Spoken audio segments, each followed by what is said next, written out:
Let's recap some key points of 19th century industrialization. Keep these points in mind throughout the course, because once they're established, they never go away. They are the issues that we deal with today, and that includes you as designers and consumers. Industrialization dramatically changed political, economic, and cultural practices. This is a bullet-pointed list that I'm going to touch on briefly.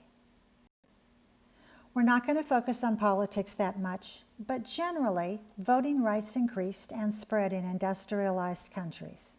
This happened in countries with kings and queens, as well as countries like the US, which had always elected its leaders. You know, industrialization created enormous new wealth for some people. The ones who owned banks, mines, factories, railroads, and shipping lines. Those kinds of companies became corporations with shareholders and stocks and vested interests in keeping the profits up. Capitalism is the economic system associated with industrialization. Industrialization established a new recognizable class, the middle class. They weren't born aristocrats or landed gentry, and they weren't the working poor. They were the group in between, and they emerged as the result of capitalism and industrialization.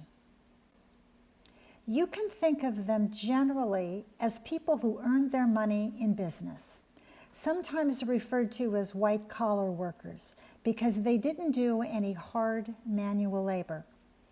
This group continually expands as the result of education and new job opportunities. They are a prime market for all the new products.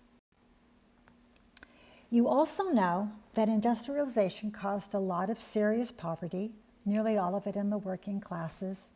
Thousands of people left farms and rural life and moved to cities where there was factory work. This was a huge demographic change, and it was the same for every country that industrialized. Urban populations swelled, rural populations shrank. Don't worry about food production. There were innovations that made it easier for fewer people to produce more food, move it to cities, and sell it.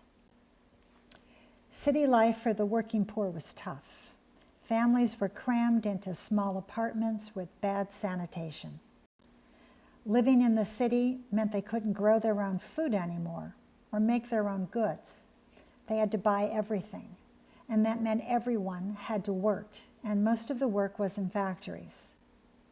Factory life could be brutal. The hours were long, the salaries were low, the conditions were poor. Bad light, not a lot of ventilation. People worked closely together, and it was very noisy.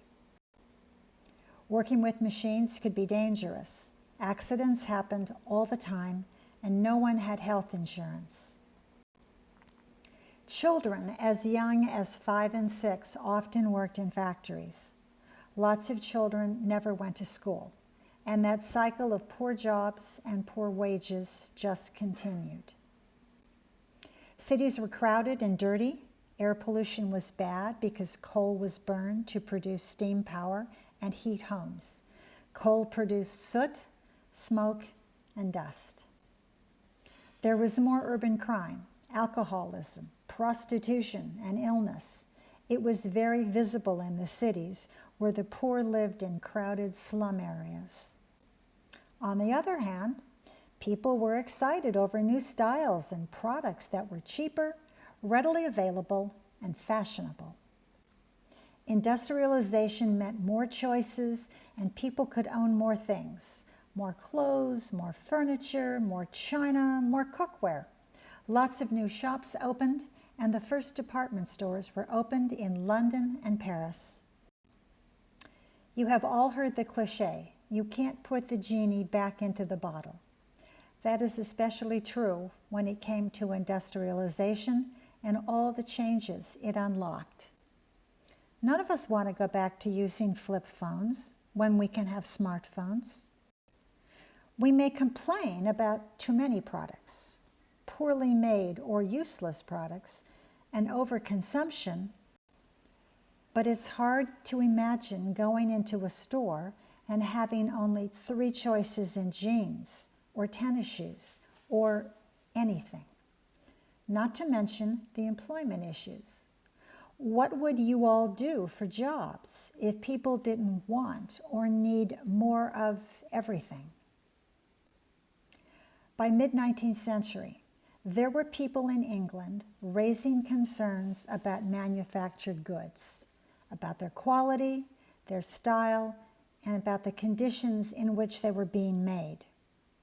These were design reformers like William Morris, Henry Cole, and Owen Jones. Their ideas spread through England, Europe, and the United States.